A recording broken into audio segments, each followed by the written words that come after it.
Hello friends, मैं आशीष गुप्ता। मैं आज आपके लिए एक नया यूट्यूब वीडियो लेकर आया हूँ। इस वीडियो में प्रेगनेंसी से जुड़ी 10 महत्वपूर्ण बातें आपको बताऊँगा, तो इस वीडियो को लास्ट तक ज़रूर देखें। और जिन्होंने मेरे चैनल को सब्सक्राइब नहीं किए वो सब्सक्राइब करें और बेल आइकन को दबाएँ। तो चलिए शुरू करते हैं आज का video.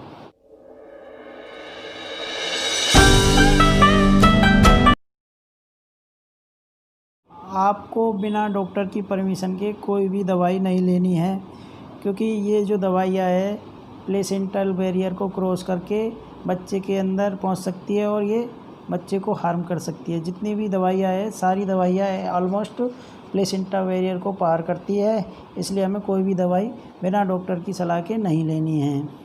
Over the counter drugs हमें बिल्कुल नहीं लेनी है। आपके गायनेकोलॉजिस्ट से सलाह लेके ही हर दवाई लेनी है।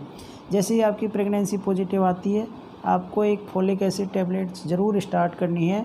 आपको अपने गायनेकोलॉजिस्ट से सलाह लेके कितनी क्वांटिटी में लेनी है वो ज़रूर आपको स्टार्ट करनी है, क्योंकि ये फोलिक एसिड क्या करती है, ये बच्चे के ब्रेन के डेवलपमेंट में काम आती है। जो पहले 3 महीने में बच्चे के ब्रेन का डेवलपमेंट होता है, उस टाइम पे ये फोलिक एसिड बहुत ही ज़रूरी है। अगर इसकी कमी रह जाती है तो बच्चे में कुछ मानसिक विकार आ सकते हैं, जैसे कि स्पाइना बाइफिडा, बच्चों के तालू और होंठ कटे हुए हो सकते हैं। तो इस तरीके से फोलिक एसिड की कमी से काफ़ी सारी प्रॉब्लम्स हो सकती है।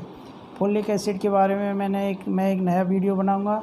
उस वीडियो में भी मैं आपको फोलिक एसिड के बारे में सारी जानकारी अवेलेबल करवाऊंगा। दूसरा, प्रेगनेंसी में कुछ वैक्सीन्स भी लगते हैं। उस वैक्सीन में मेनली आजकल 2 वैक्सीन्स लगते हैं। एक तो टिटनेस के वैक्सीन लगते हैं, दूसरा वैक्सीन लगते हैं इन्फ्लुएंजा के शॉट लगते हैं।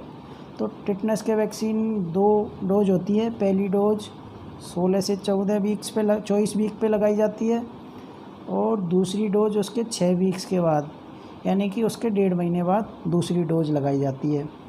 इसी तरह इन्फ्लुएंजा का वैक्सीन लगवाया जाता है।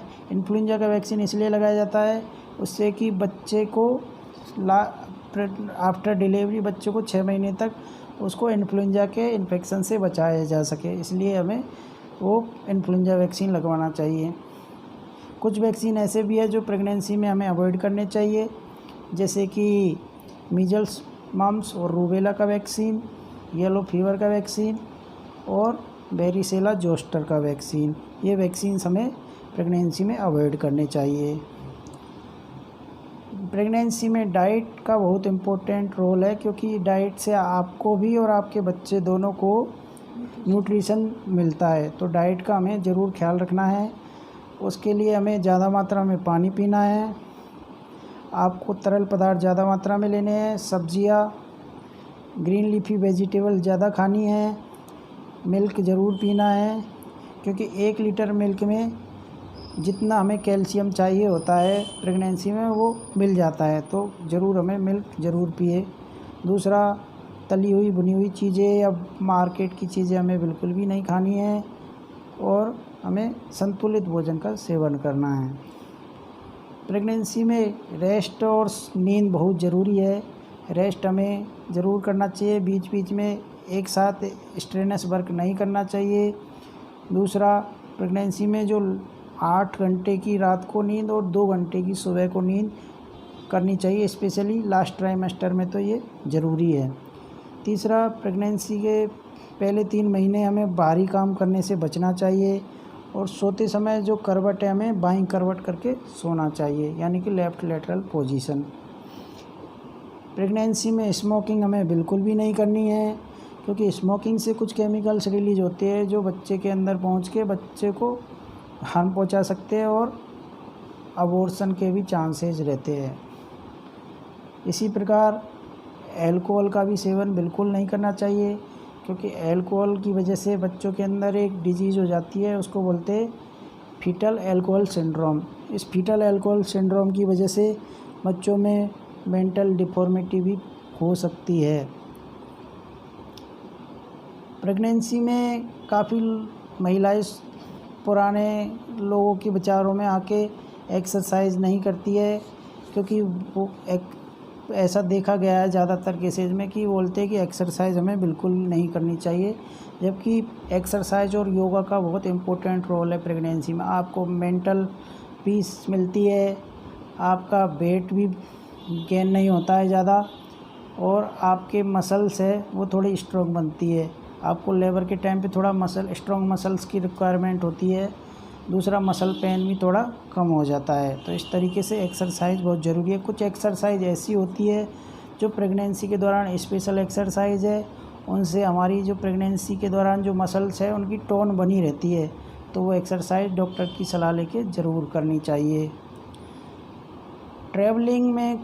ट्रैवलिंग आप कर सकते हैं, लेकिन कुछ ट्रैवल अवॉइड करनी चाहिए, जैसे कि लॉन्ग ट्रैवल्स आपको अवॉइड करनी है। दूसरा, प्रेगनेंसी के फर्स्ट ट्राइमेस्टर में जो ऊबड़ खाबड़ जगह या जर्की प्लेसेज है वहाँ पे ट्रैवल नहीं करना है। दूसरा, अगर आप पर्सनल व्हीकल यूज कर रहे हो और गाड़ी चला रहे हो या गाड़ी में बैठे हो, तो आपको सीट बेल्ट आपके पेट के नीचे की तरफ बांधना है। और अगर ट्रैवल पॉसिबल हो तो रोड ट्रैवल की बजाय ट्रेन का ट्रैवल आपको सेफ़ है। कुछ कंडीशंस ऐसी होती है उनमें आपको ट्रैवल अवॉइड करनी चाहिए, जैसे कि आपको प्लेसेंटा प्रीविया है या आपको ब्लीडिंग हो रही है तो उस टाइम पे आपको, या स्पॉटिंग हो रही है तो उस टाइम पे आपको ट्रैवल नहीं करना चाहिए। प्रेगनेंसी में सेक्स वैसे तो कॉन्ट्राइंडिकेटेड नहीं है, लेकिन आपको पहले ट्राइमेस्टर में अगर आपको कुछ कॉम्प्लिकेशंस नहीं है तो आप कर सकते हैं, लेकिन आपको फर्स्ट ट्राइमेस्टर और लास्ट के 6 वीक्स में ये अवॉइड करना चाहिए, क्योंकि प्रेगनेंसी में सेक्स के दौरान कुछ हार्मोन रिलीज होते हैं जो कि अबॉर्शन को बढ़ा सकते हैं, अबॉर्शन के चांसेस बढ़ा सकते हैं। इसलिए फर्स्ट ट्राइमेस्टर में ज़्यादातर अवॉइड करना चाहिए। और आप कर रहे हो सेक्स तो उसके लिए आपको प्रोटेक्शन यूज करके, कोई बैरियर मेथड यूज करके करना चाहिए। लास्ट अंतिम पॉइंट है कि हमें हैवी वेट नहीं उठाना है। आपको एक साथ झुक के वेट नहीं उठाना है। झुकने के बजाय आप अपने नीज को बेंड करके और बैठ के अपना किसी लाइट वेट को उठाना है।